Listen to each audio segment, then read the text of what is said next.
সকলকে জয় যিশু। আরেকটিবার gods living ওয়ার্ডের তরফ থেকে আপনাদের প্রত্যেককে ধন্যবাদ জানাই।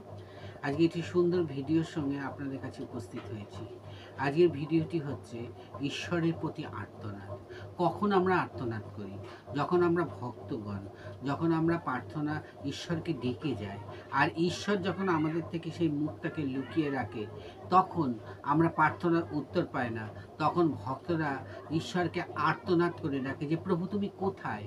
তুমি তো ভক্তদের ডাকে সাড়া দেবে বলেছ, তাহলে আজ কেন তুমি আমাদের ডাকে সাড়া দিচ্ছ না?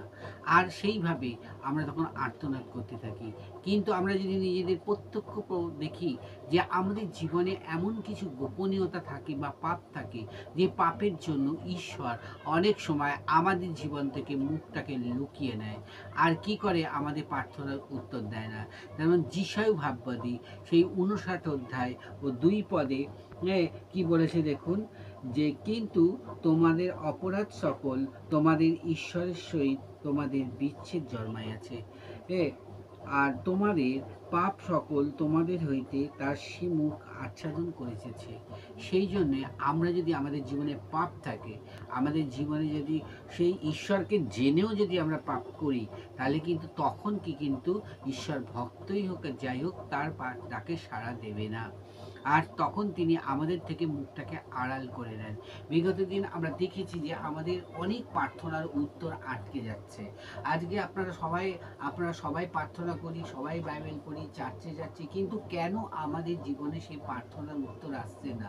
নিশ্চয় আমাদের জীবনে এমন কিছু আছে যে যার জন্য ঈশ্বর তার মুখকে লুকিয়ে রেখেছে। যতক্ষণ না আমরা নিজেদেরকে সঠিকভাবে তৈরি করব, ততক্ষণ কিন্তু তিনি আমাদের সম্পূর্ণভাবে আমাদের কিন্তু প্রার্থনার উত্তর দেবেন না।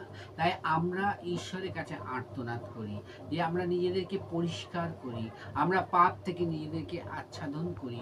দেখব অনেক সময় ঈশ্বর কি করে, যে আমরা যতই আর্তনাদ করি না কেন, তিনি দেখতে চান যে আমরা কতটা সবল, আমরা দুর্বল হয়ে না পড়ি। অনেক সময় ঈশ্বর আমাদের জীবনে সেই পরীক্ষাও রাখে, কিন্তু আমরা তখন কিন্তু দুর্বল হব না। আমরা সেই বিশ্বাসে বলিয়ানে ঈশ্বরকে বলবো যে তুমি আমাদের সঙ্গে আছো, আমরা তোমাকে বিশ্বাস করেছি, আমাদের আর্তনাদ তুমি কখনো ফিরিয়ে দেবে না। আর্তনাদকে আমরা যখন করে যাব, আর আমরা যখন নিজেদেরকে পরিষ্কার করে আরো বেশি আর্তনাদ করবো, ঈশ্বরের জন্য ক্ষুধিত হব, তৃষ্ণিত পিপাসিত হব, তখন কিন্তু ঈশ্বর আমাদের আর্তনাদে অবশ্যই সাড়া দেবে। কিন্তু আমাদেরকে নিজেদেরকে সঠিকভাবে তৈরি করতে হবে, আমরা যেন সঠিকভাবে নিজেদেরকে তৈরি করতে পারি। আসুন আমরা প্রার্থনা করি যে হে মঙ্গলময় ঈশ্বর, আজকে যে তোমার প্রতি যে আমাদের আর্তনাদ আছে, আর্তনাদের প্রতি তোমার কর্ণ আছে, কিন্তু আমরা যাতে আমাদের নিজেদের জীবনকে যাতে সঠিকভাবে এগিয়ে নিয়ে যেতে পারি, এমন আশীর্বাদ দাও। আজকে পৃথিবীতে অনেক মানুষ আছে প্রভু, তারা আর্তনাদ করছে তোমার কাছে, হয়তো সারা প্রার্থনার উত্তর পাচ্ছে না।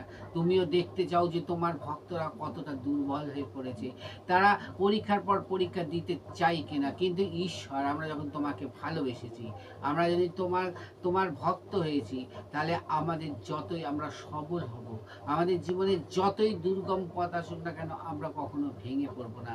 কেন আমরা জানি যে অনেক সময় শয়তান মানুষ দ্বারা আমাদের আঘাত করতে আসে, আমরা আঘাতিত হয়ে যাই। প্রভু, আজকের দিনে দাঁড়িয়ে এই সন্ধেবেলায় আমরা তোমার কাছে আমাদের আর্তনাদ তুলে দিলাম। এই আর্তনাদ তুমি আমাদের শোনো প্রভু, তুমি দয়া করো প্রভু। আমাদের এই আর্তনাদ, তোমার প্রতি যে আর্তনাদ, সেই আর্তনাদ তুমি কখনো ফিরিয়ে দিতে পারো না।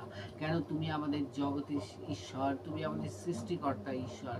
আমরা তোমার সৃষ্টির দান প্রভু, আমরা তোমার সন্তান প্রভু, আমরা তোমার ভক্ত প্রভু। আজকে হাজারো হাজারো ভাই বোনেরা প্রভু তোমার কাছে আর্তনাদ করছে, তোমার কাছে ক্রন্দন করছে প্রভু। তুমি দয়া করে তাদের আর্তনাদ ও ক্রন্দন তুমি শোনো, তাদের প্রার্থনার উত্তর দাও। এই প্রার্থনা যিশু নামে চাই, আমেন।